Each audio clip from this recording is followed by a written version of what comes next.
Well, hello everyone. Welcome to the Let's Get Loud podcast. This is a solo podcast episode with A. I am just coming to you from my office in between living my very best summer life. I love summer. And I must say, coming up to summer this year, everyone's like, oh my God, are you excited for summer? Are you excited for summer? Are you excited for summer? And as much as I love summer, I do often find it difficult to balance work and home. And because the kids are home, Neil's home, but the kids, obviously, I'm the default parent, so the kids want me. And I also need to work. But I find this summer feels so different. I don't know if it's because they're older, they don't need me as much. We've created a little bit of independence with the kids. Last summer, I really worked on like them getting their own breakfast, which might sound funny, but you know, I am 100% of helicopter mom, 100% of I'll do it for you mom, which is not serving my children. I realize this. It's something I'm working on. And I think because I have the flexibility in my job, it gave me the privilege of being able to do all those things for my kids. Whereas other moms perhaps didn't have that same privilege because they're working more of a traditional 9 to 5. So last summer we worked a lot on them, like doing chores, unloading the dishwasher, doing laundry, getting their own breakfasts and lunches, and all that stuff. And I think it's paid off. Also, the kids are helpful. Like when we went camping, I was like, okay, you do this job and you do that, and you fill up the water bottles, and you sweep up the tent, and you do this. And am I getting to the age where having 3 children is helpful? I think that's happening. Anyways, all this to say, I feel like I'm having an incredible summer with the family. We're making so many memories. We've gone to St. Andrews and gone whale watching already. We did our first camping trip of the season, which we did at New River Beach, which is so funny, you guys. So it was 35 degrees here in Moncton. And it's always cooler in New River Beach because it's like in the St. John area, the Bay of Fundy. Like, I don't know, it must be this like vortex of cold. But I didn't expect when it was 35 degrees at home for it to be 12 in New River Beach. Like 12 degrees, guys, is cold when you're living outside. We got out of the car and I was like, burr. Thank goodness while we were packing up, I said to Neil, can you pack the heater? He's like, we don't need a heater. I'm like, we need a heater. And I always bring a ton of extra blankets. Very grateful I did. So we had a couple cold days. We did 3 sleeps. We had a couple cold days. And the last day was beautiful. So we took full advantage, and we actually went to Mermaid Beach, which is like this like secret spot where you can get a ton of sea glass. Phoebe had been wanting to find sea glass, and we'd looked and looked. I'd never found like one piece, and we ended up on a beach where there was literally thousands. So we grabbed a bunch of sea glass. We had a full beach day. It was so beautiful. And then on our way home, we actually stopped at Treetop Timbers. It's this like ropes kind of course. There's zip lines, there's climbing, and it was a very cool experience. We went with our friends, the Hugheses and the Hebs, so it was 3 families. And I said my family actually got the award for most personal development. It was especially difficult for the girls. Now, also, mind you, why did we think that doing a challenge like this is a good idea after 3 nights of not a lot of sleep? Don't know, but we did. It was quite challenging. So first of all, Alfie didn't want to do it at all, but I said, too bad, so sad. You're going to try it. Do the first course, and if you don't want to do anything after that, no big deal. And he did amazing. I was so proud of him. He was easy peasy. The girls, there was some touch and go moments there. And the thing about the course, like there was some life lessons. The thing about the course was when you got halfway and you decided you didn't want to do it anymore, there was no choice. There's no down, there's no ladder. No one's coming to save you. Literally, the only way for you to do it is to either go back or keep going. And so I had to have that conversation with the girls, and they both did a lot of mental work to do that. And I just think it was a really cool experience for them. It kind of caught me off guard how hard it was for them mentally. But Piper hurt her finger. She had a fake nail on. She was catching a football with her brother, and it must have been just like the perfect storm. And it went like this, and it pretty much pulled her whole nail off. And so she was doing this course with that nail, and I had like a bandage on it, but it wasn't staying on. It was bleeding. It was a whole thing. But she pushed through. I was so proud of her. She did the first course, and she was like, I'm done. Like, it's over. I'm not doing that again. But her friends were continuing and they were going to like a zip line course. And I said, why don't you just go with your friends? No pressure. And she decided to do it. So I was really proud of her because she really like persevered, pushed through some physical and mental obstacles, did the course. Phoebe too. It was a really incredible experience for them. Anyways, so we just got back a couple days ago. So now I'm like in my office, getting stuff done, getting ready for the next trip. We actually have a whole week at home, which I'm like, oh, yes, please. I love being at home. But we also have some fun bucket list things we want to do at home. We have a beautiful pool. So it's nice to be home, have those slow mornings. That is my favorite thing about summer, slow mornings. And it's just I can focus a little bit more on my wellness as well when I'm home. I have more control over what's in my fridge and my pantry. Not that not in control camping, but we share meals with our friends while we're camping. People bring up chips and candy and chocolate, and there's nothing wrong with any of that. But I just don't have as much control. Also, moving my body. I'm obviously very active while we're camping, but I'm not doing weight training. Speaking of weight training, so I made the mistake of not training weights for 3 weeks. My bad, did not prioritize it. It was like right when I went away to Chicago, and then it was boom summer routine, and I was just overwhelmed, and I just took it off my priority list. It wasn't that I didn't have time, it's that I removed it from my priority list. I prioritized other things. I kept going my walks, but I didn't weight train. So I was like, "Hey, let's get back into this, Alicia. I know it's what I want. I know long term, it's one of the best things I can do for myself wellness wise, especially in my 40s." So I went back to the gym. Now it's funny because in December of last year, when I started weight training, I knew, Alicia, you've not lifted weights in a long time. You're going to be so sore. Like, just do your body weight or you're going to die. And I did. And I eased myself into it. And I was sore, but it wasn't crazy. And this time I was like, okay, like it's been 3 weeks, but you were consistently weight training for 6 months. I didn't do crazy weights at all. Like I definitely lowered my weights. OMG. I destroyed my legs. Not even fun. Like, not even, like, just so unnecessary. It was days and days and days before I could like use my limbs properly. So, anyways, back to the gym today. I did another leg day, so I'm hoping it's not going to be as traumatic as my last leg day.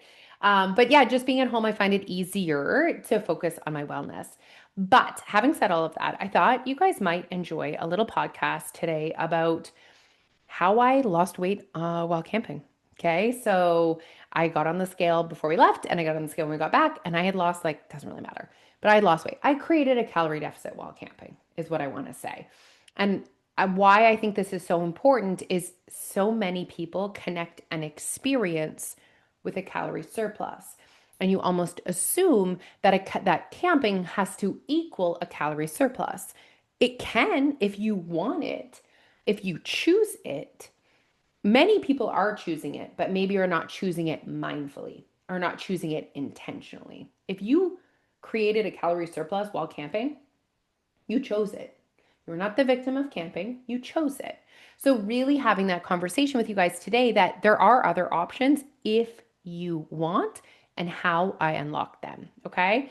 All right. So, thing number one, before I get into anything with my tips with camping, is there's no such thing as weight loss food.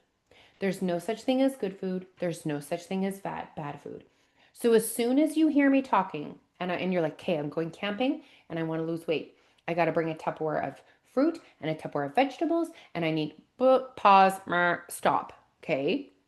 You can if you choose to. You can if you feel like those are foods that are going to help access. Um, um, sorry, I had a phone call that distracted me. Um, You can if you want to choose it, but you do not have to choose it. Okay. All right. Sorry. Good food, bad food. Good food, bad food. No such thing as good food. No such thing as bad food. Okay. So just know you don't need special food with you. That's what I need you guys to know. I need you to know this doesn't have to be difficult. It doesn't have to mean you packing completely different things, you counting your calories, you putting your own stuff in Tupperware. It doesn't have to be that hard. Okay. And the next piece to this is the mindset piece. Going into this, if you are listening to this podcast, you're like, oh, she's speaking to me. Okay. And maybe you don't want to create a deficit while you're camping, but maybe you just don't want to create a massive surplus. And this isn't just for camping. This is a day at the beach. This is going to the cottage with your friends for the weekend. This is all of those beautiful experiences that come with summer. You could literally use the strategies that I'm about to talk you through, okay? So, here's what I want to say. It's possible. And you need to believe it's possible before you unlock it. Like, if you do not truly believe that managing your surplus is possible without deprivation, without hunger on vacation during summer at the cottage on the patio, okay, you're not going to be successful. So you need to know it's possible. Then the second piece to the mindset part is you need to want it and not just the results. You need to want the actions that will come with the results. So, yes, it's possible to manage your surplus while camping, but do you want to do the actions required to do that? That is the true question. Okay. All right. Here's my top tips. Number one, portions. Okay. Portions, portions, portions, portions. Yes, I had chocolate. Yes, I had chips. Not a lot of it. So you can absolutely have those traditional camping things, but if you're trying to manage your surplus, managing your portions is a massive tool. Sometimes we say, oh, I had chips. Okay, cool. Did you have one chip or did you have a Costco sized bag of chips? Sometimes we clump together one experience, but one is a couple hundred calories and one's a couple thousand calories. So just know that portions is a massive tool, okay? My next tip is awareness and mindfulness. This, I think, is one of the best things you can do for yourself when you're in a situation where you are intending to manage your surplus. Stay present, stay mindful, create awareness, connect with the focus that you want for this trip. I think it gets bad when they just completely disconnect from that. You're sitting on the beach and you're like, ugh, never mind. And you just grab the Sour Patch Kids. So really try to stay connected to that. All right. All right. Thing number 3, what's worth it to you? Sometimes we're in situations where like, oh, I'm just going to eat that because it's here, but is it even worth it to me? So for example, we had hot dogs one night and I was like, man, not that there's anything wrong with a hot dog. You can eat a hot dog and manage your surplus. But I'm like, I have some chicken left over. I'm just going to bring that instead. So instead of having a hot dog, I had a chicken sandwich. Okay. So making sure you're deciding what's worth it. S'mores are not worth it to me, but a piece of chocolate is. So just really creating awareness around what is actually worth it to you, consuming that, enjoying that mindfully, and leaving what's not worth it to you. I think alternatives, I already touched on this. I think alternatives are a great thing as well. Like I mentioned, I chose to not eat hot dogs one day, not because there's anything wrong with hot dogs, but because I just wanted an alternative. One morning, they had waffles and bacon for breakfast, and I chose a mama tea. It just wasn't worth it to me to consume the waffles. I would rather have a mama tea. One morning, we had breakfast wraps and sausages. I had a breakfast wrap and sausage because that felt worth it to me. So and when it's not worth it to you, bring in an alternative. But don't feel like you always need an alternative, okay? Alcohol, I didn't drink any alcohol while we were gone. I'm sure that played a massive role in me managing my surplus. And I'm not saying you also have to not drink alcohol at all to manage your surplus. I'm just giving you a whole slew of tools and strategies that you could use to manage your surplus while camping, while on vacation, while on a weekend away, while at the cottage. All of these are options. You grab the one that feels right to you. But reducing the amount of calories that come from alcohol is huge. You can also do things like instead of having 5 craft beer, could you have 2 craft beer and 3 light beer? Instead of having, your rum mixed with juice, could you have it mixed with some of the squirty stuff, like having a 0 calorie, what's it called? When you mixer. Wow. So there's options there. Okay. And then the last thing I'm going to mention is the basics. Water. Prioritizing your water. Fill up your water bottle when you wake up. Drink your water in the morning, okay? So you're not going into this situation dehydrated. And sometimes water is a little bit trickier when you're not in your normal environment, right? You don't have your normal water routine. Well, create one and create it quickly. Water, sleep also tricky when you're in a tent and it's minus or it's 12. But not I didn't stay up until midnight with the boys at the fire. When the girls were ready to go to bed, I went to bed. So, water, sleep, and movement. Get up at the beach, go for a walk.